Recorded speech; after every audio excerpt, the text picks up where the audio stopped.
मांगे रखी गई हैं उनको पढ़ना चाहता हूं। उनके बाद जो ज्ञापन दिया जाएगा उस ज्ञापन को भी आपके बीच में रखूंगा और फिर एक वचन आपको दूंगा और यह भी आपको विश्वास दिलाता हूं, अगर उस वचन को पूरा ना कर सका तो छत्तीसगढ़ के लोगों को शकल नहीं दिखाऊंगा, कभी छत्तीसगढ़ में पैर नहीं रखूंगा। मेरी बात एक ही खूबी हम लोगों में, हम भीम आर्मी के लोग जब जवान देते हैं तो जान देते हैं, अपनी जवान को छोटी नहीं होने देते। मेरी बात को आप याद रखें।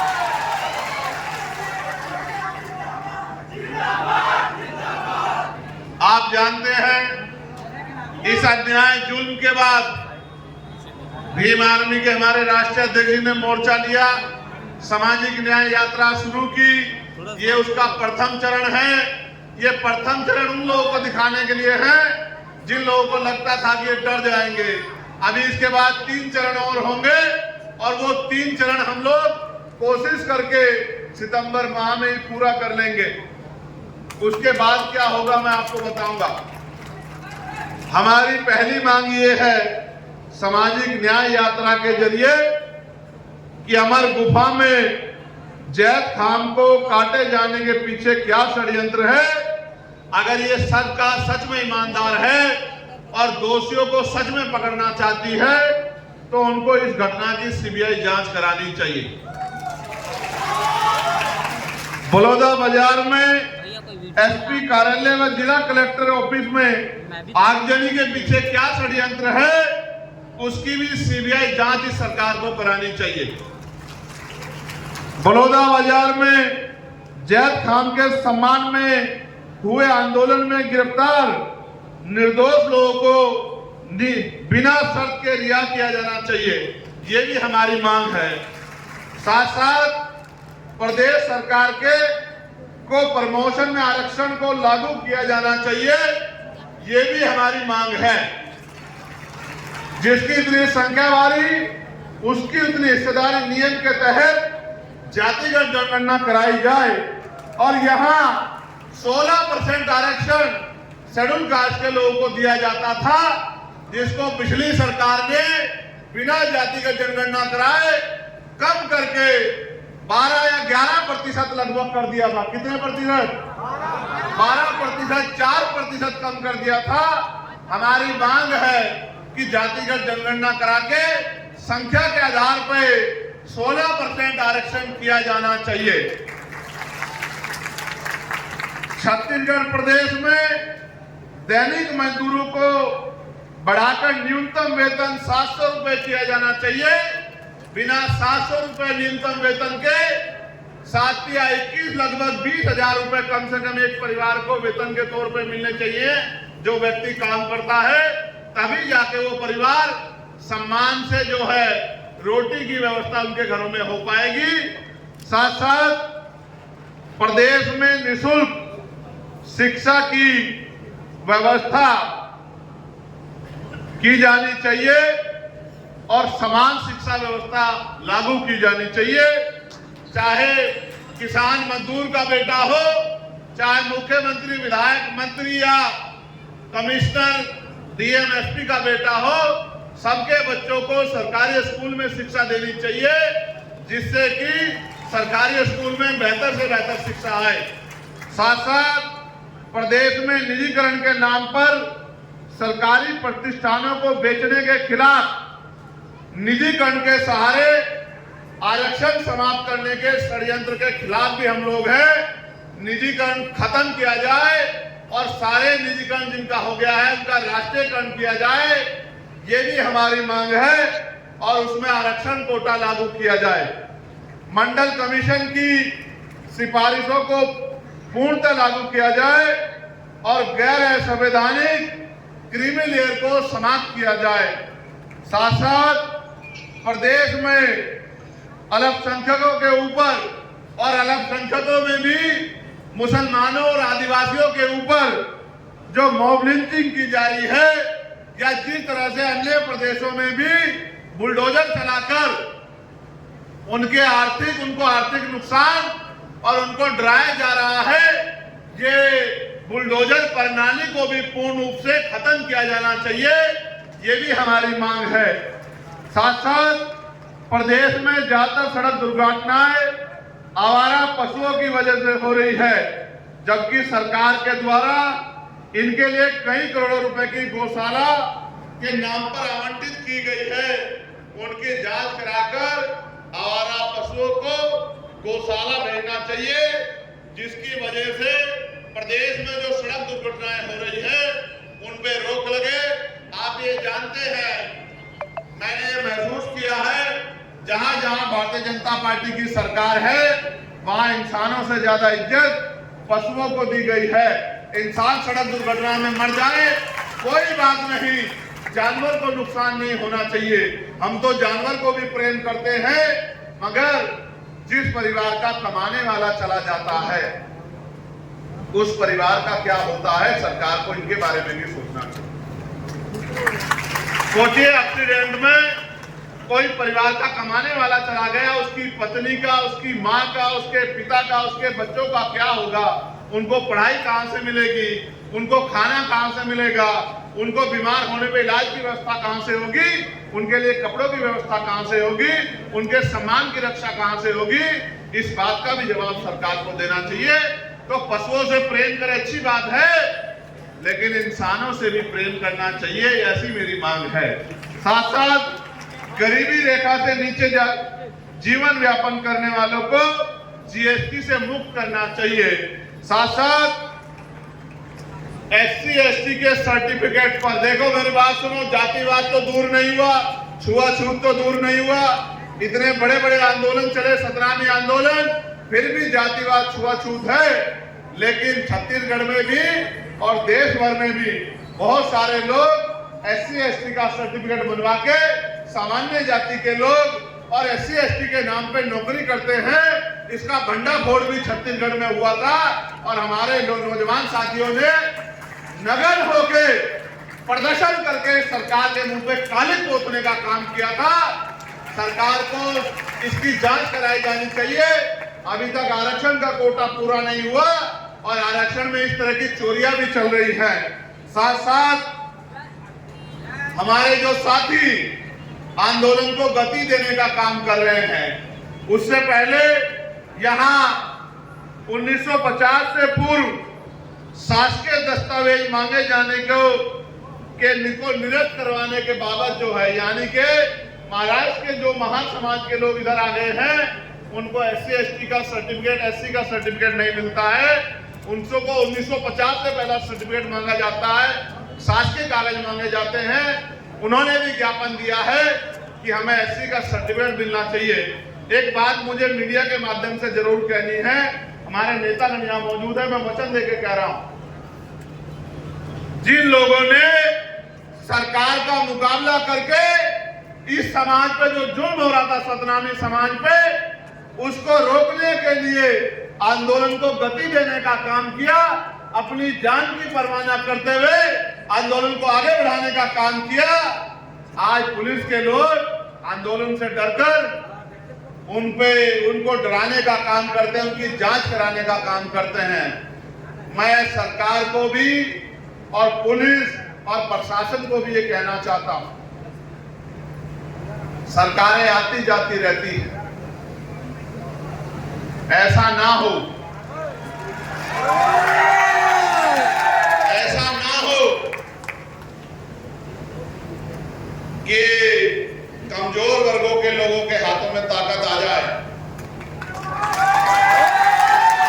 कानून शपथ करो, संवैधानिक व्यवस्था के अनुरूप करो, कोई बात नहीं, वरना मेरा ये संदेश याद रखना कि रिटायरमेंट के बाद भी जांच होती है। मेरी बात को आप याद रखना।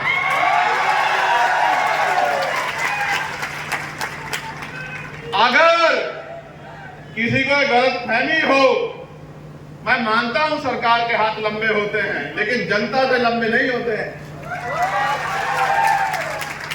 ऐसा ना हो अगर रिटायर्ड हो जाओ तो भी फाइलें खुलवा के तुम्हारी जांच करानी पड़े और मुकदमे लिख के तुम्हें जेलों में ठुसवाना पड़े। मेरी बात को याद रखना, मेरा नाम चंद्रशेखर आजाद है। अगर आज के बाद जहां पर भीम आर्मी, आजाद समाज पार्टी या सतनामी समाज सरकार के लोगों ने गलत मंशा से उनको जबरदस्ती डराने धमकाने का काम किया, तो छत्तीसगढ़ भवन में कोई भी मंत्री विधायक जाके चैन से नहीं सोएगा। मेरी इस बात को याद रखना।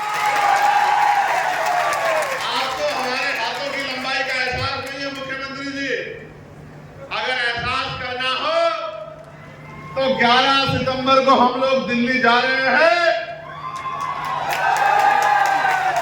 दिल्ली वालों से पूछ लेना कि हमारे हाथ कितने लंबे हैं।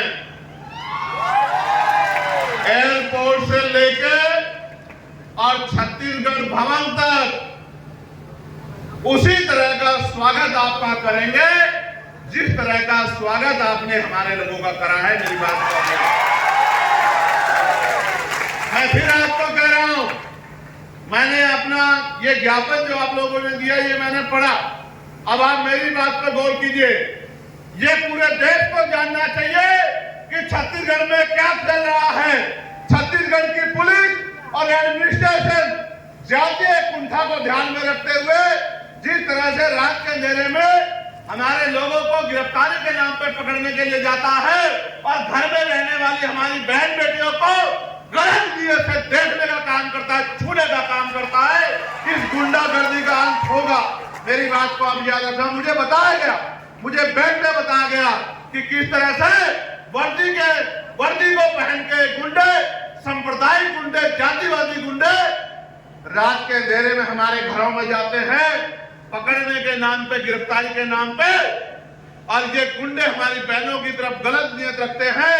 शर्म आनी चाहिए छत्तीसगढ़ सरकार को, इन गुंडों पे पाबंदी नहीं लगा पा रही है। मैं जब दिल्ली में जाऊंगा और पार्लियामेंट का सत्र आएगा, आप जानते हैं मैंने पहले भी इस मामले को पार्लियामेंट में उठाया था, लेकिन इस बार मैं वचन देता हूं कि वेल में जाके और स्पीकर साहब से प्राइम मिनिस्टर का जवाब मांगूंगा, होम मिनिस्टर से जवाब मांगूंगा कि ये जो गुंडागर्दी छत्तीसगढ़ सरकार कर रही है, क्या ये आपके इशारे पे कर रही है या यहाँ के तानाशाह गृह मंत्री और मुख्यमंत्री जिनको ऐसा लगता है कि उस सतनामियों को कुचल देंगे, ये उनकी इच्छा है। मैं फिर कहना चाहता हूं, गलतफहमी दूर रखना। बहुत आए और बहुत चले गए। सतनाम था, सतनाम है और सतनाम रहेगा। ये तो टेलर है। हरियाणा का और जम्मू का इलेक्शन है। असली पिक्चर मैं आपको मुख्यमंत्री जी अक्टूबर के महीने में दिखाने का काम करूंगा। मेरी बात को ये तो टेलर है। इस बार जिस काम को राष्ट्रीय अध्यक्ष ने आगे बढ़ाया है, मैं छत्तीसगढ़ की गली गली जाके जहां सोए हुए समाज में भाईचारा पैदा करने का और टूटे फूटे अपने घरों में रह के इस आंदोलन को गति देने का काम करूंगा। मैं इस बात का आपको वचन देता हूं। आपको क्या लगा मुख्यमंत्री जी छत्तीसगढ़ में आप जुल्म करेंगे और हम लोग सह लेंगे? लंबे समय से हम ये सहते आए हैं, लेकिन अब समय बदल गया। अब वो समय नहीं रहा। अब इस समाज की लड़ाई लड़ने की बागडोर नौजवानों ने अपने हाथ में ली। और आप जानते हो मुख्यमंत्री जी कि संघर्षों के साए में घनघोर जवानी पलती है और इतिहास उधर झुक जाता है जिस ओर जवानी चलती है। आपको क्या लगता है कि आप जवानों को गिरफ्तार कर लोगे? आपको शायद इतिहास नहीं पता है कि युवा और वायु को कोई कैद नहीं कर सकता है। आज मैं अपने छत्तीसगढ़ के नौजवानों से कहना चाहता हूं, कमर कस लो नौजवान साथियों। आदमी एक बार पैदा होता है, एक बार मरता है। दुनिया उसको इसलिए याद रखती है उसने किया क्या था। बाबा साहब को भी एक बार जीवन मिला, हमारे नेता मान्य और काशीराम साहब को भी एक बार जीवन मिला, हमारे गुरु घासीदास जी को ने भी एक बार जीवन जिया। लेकिन वो अमर इसलिए है क्योंकि उन्होंने अपना पूरा जीवन हमारे लिए जिया। हमें भी अपने पूरे जीवन को अपने समाज के लिए, बहुजन समाज के लिए, कमजोर वर्गों के लिए, दलितों, पिछड़ों, आदिवासियों, मुसलमानों, गरीबों, अन्य धार्मिक अल्पसंख्यकों के लिए जीना है। हमें महिलाओं के लिए जीना है, हमें बेटियों की रक्षा के लिए जीना है, हमें किसान मजदूरों के लिए जीना है। अगर हम अपने जीते जी इस जुल्म को नहीं रोक पाए तो हमारे जीवन का कोई फायदा नहीं, हम में और जानवर में कोई फर्क नहीं। आज भी गिरफ्तारियां हो रही हैं, आज भी सत्ता का घमंड नहीं टूटा। और आप ये जानते हैं सत्ता और विपक्ष मिलके किस तरह सतरामी को कुचलने का काम कर रहा है। कोई बात छिपी हुई नहीं है, कोई बात पर्दे के पीछे नहीं। इनका जो गठजोड़ है वो दिख रहा है कि किस तरह से जुल्म हो रहा है और ये चैन से पढ़ के सो रहे हैं। मैं आपको आगाह करना चाहता हूं, सियार की खाल में छिपे भेड़ियों को पहचान लो। अगर ये वोट तो लेने हमसे आते हैं, हमारी बस्तियों में आते हैं आरक्षण के नाम पे, संविधान के नाम पे, लेकिन जब सतनाम में भी खाल खींची जाती है और उनको जानवरों की तरफ पीटा जाता है तो ये एसी के कमरों में चद्दर तान के पड़ के आराम से सोते हैं। भेड़ियों को पहचान लो, मेरी बात को आप याद रखना। यहां जब ये आंदोलन शुरू हुआ तो इसका भी विरोध किया गया। आप ये बताओ, आप तमाम लोग बताओ, अपने दिल पे हाथ रख के गवाही को बताओ, ये आंदोलन जरूरी था या नहीं था? बताओ। तो जो लोग इसका विरोध किए वो आपके अपने थे या आपको कुचलने वाले थे? बताओ। क्या ऐसे लोगों का साथ देना चाहिए? मैं ठेकेदारों को भी कहना चाहता हूं, जो समाज की ठेकेदारी कर रहे हैं उनको भी कहना चाहता हूं। मैं उन ठेकेदारों को भी चैलेंज करना चाहता हूं, ठेकेदारों को भी आगाह करना चाहता हूं। अब युवा पढ़ने लगा है, अब वो देश दुनिया को समझने लगा है, अब वो दो दुश्मन को समझ लगा। अब ज्यादा दिन ठेकेदारी भी चलने वाले नहीं, मेरी बात को आप याद रखना। ना ही ठेकेदारी चलेगी और ना ही ठेकेदार बचेगा। वही बचेगा जो समाज के लिए आहुति देगा, बलिदान देगा। जो लोग जेल में हैं वो अपने लिए जेल में नहीं, वो आपके मान सम्मान की रक्षा के लिए हैं।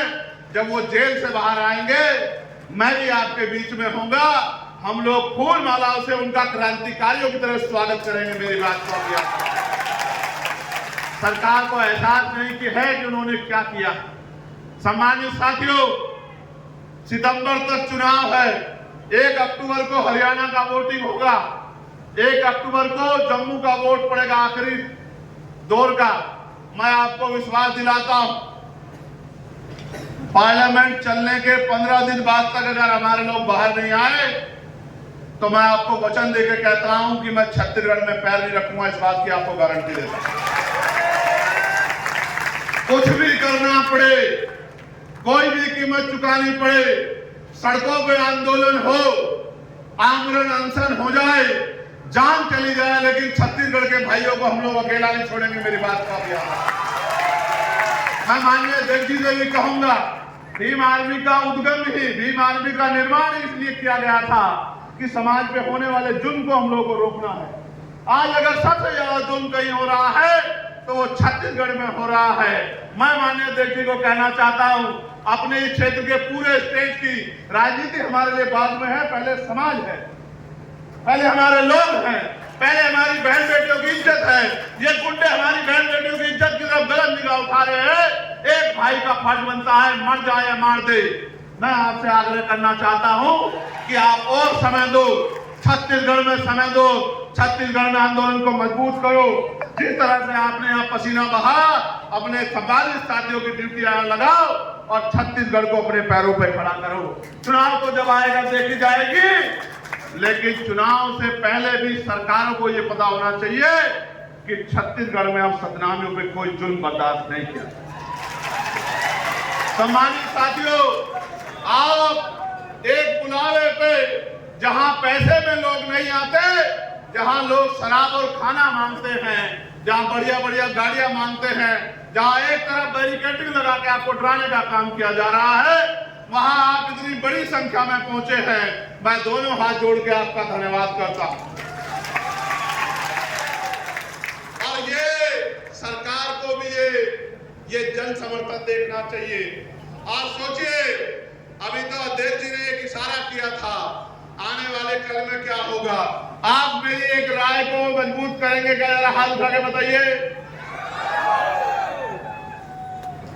मैं चाहता हूं जिन लोगों ने हम पे जुल्म किया, जिस सरकारों ने, हम आपस में चर्चा भी कर लेंगे। अभी मैं चाहता हूं उन लोगों का बहिष्कार अब शुरू होना चाहिए। होना चाहिए, नहीं होना चाहिए? क्या हमारे घरों के बाहर उनके बहिष्कार के बोर्ड लगने चाहिए, नहीं लगने चाहिए? क्या हमें उनको बताना चाहिए, नहीं बताना चाहिए? आज हम लोग चर्चा करेंगे, इस निकम्मी सरकार को किस तरह उखाड़ फेंकना है, इसकी चर्चा करेंगे। हमें यह सोचना पड़ेगा, जो सरकार हमारे लोगों पर जुल्म करेगी, जो हमारे जायज काम की रक्षा नहीं कर पाएगी, जो सतनामी को कुचलने का काम करेगी, उस सरकार को सत्ता में बने रहने का कोई अधिकार नहीं मिलना चाहिए।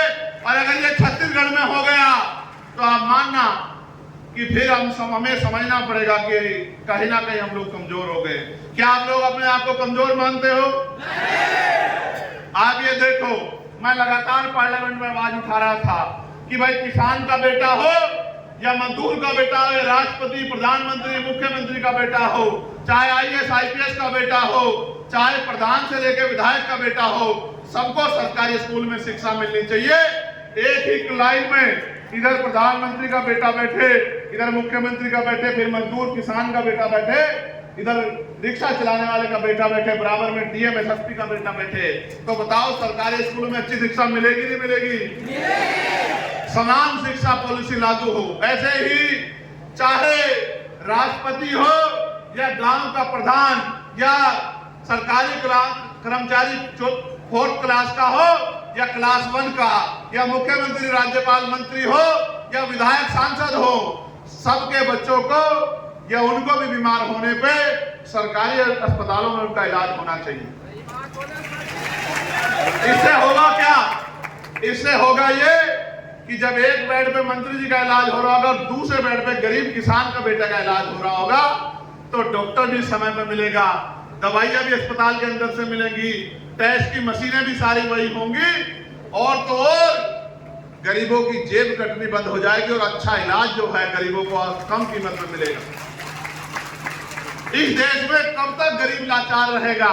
हमने ये भी मांग करी कि निजी क्षेत्रों में भी SC ST OBC के लोगों को आरक्षण की व्यवस्था होनी चाहिए, क्योंकि निजी क्षेत्रों में भी जो पैसा वो लोग आप कर्ज में देते हो या जो उनका टैक्स और पैसा माफ करते हो, वो सारा पैसा हमारे टैक्स का होता है, जो हम लोग GST के तौर पे या अन्य टैक्सों के तौर पे आपको देते हैं।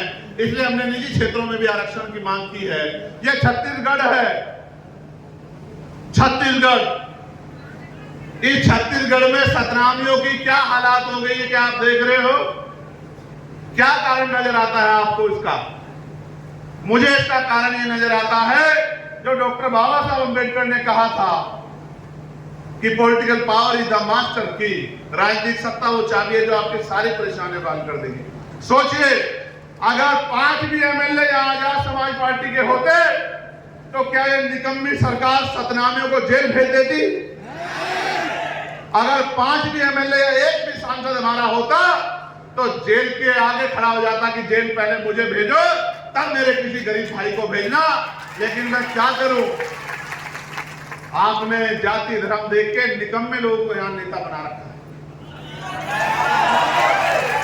अरे इन निकम्मों को हटा दो, और जो क्रांतिकारी जेल की सलाखों के पीछे हैं, जब वो आ जाएं, उनको समर्थन देके उनको आगे बढ़ा दो। फिर देखो, आपकी तरफ कोई आंख नहीं उठा पाएगा। मेरी बात पे आप, मुझे नहीं बनना छत्तीसगढ़ में मुख्यमंत्री, मुझे विधायक MP नहीं बनना है, लेकिन दर्द होता है जब हमारे लोग गलत फैसला लेते हैं, तो दर्द होता है।